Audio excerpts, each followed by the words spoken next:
विज्ञान और जंग की तरफ बढ़ रही दुनिया में पनडुब्बी किसी भी देश के लिए सबसे बड़ा खतरा बन गई है।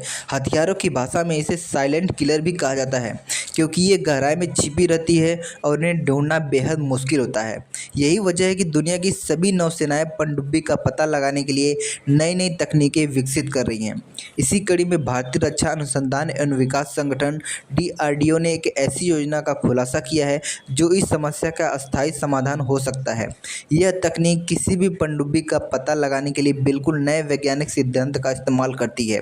DRDO के अध्यक्ष डॉक्टर समीर वी कामत ने बताया है कि भारत पनडुब्बी रोधी युद्ध के लिए क्वांटम सेंसिंग तकनीक का विस्तार योजना कर रहा है।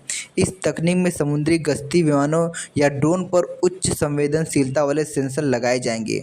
डॉक्टर कामत ने बताया कि पनडुब्बियां स्टील से बनी होती हैं और जब वे पानी में भीतर चलती हैं तो पृथ्वी के चुंबकीय क्षेत्र में मामूली दबाव करती हैं। क्वांटम सेंसर इतनी संवेदनशील होते हैं कि वे इस छोटे से चुंबकीय बदलाव का भी पता लगा सकते हैं। यह तकनीक पारंपरिक सोनार से बिल्कुल अलग है।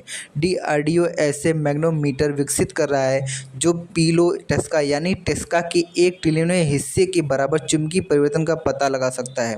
रिपोर्ट के अनुसार यह निष्क्रिय रूप से काम करता है, यानी यह किसी भी प्रकार की ध्वनि या ऊर्जा उत्सर्जित करता है जिसे पता लगाना असंभव है। यह तकनीक भारत के लिए महत्वपूर्ण है। चीन और पाकिस्तान दोनों ही अपनी पनडुब्बी क्षमताओं को बढ़ा रहे हैं, जिनके परमाणु पनडुब्बी शामिल है। ये पनडुब्बी अक्सर खामोश रहती हैं और पारंपरिक तकनीक से इनका पता लगाना लगभग असंभव होता है। ऐसे में क्वांटम सेंसर इन पनडुब्बियों की गतिविधियों का पता लगाकर नौसेना को एक बड़ा रणनीतिक लाभ देने से जिन्हें मार गिराना संभव हो जाएगा। इसको अलावा DRDO अगले 2-3 वर्षों में एक स्वदेशी समाधान विकसित करने की उम्मीद है। इन सेंसरों को भारत के P-8I पोसाइडन जैसे समुद्री गश्ती विमानों और अन्य मानव रहित हवाई हमलों में एकीकृत किया जा सकेगा।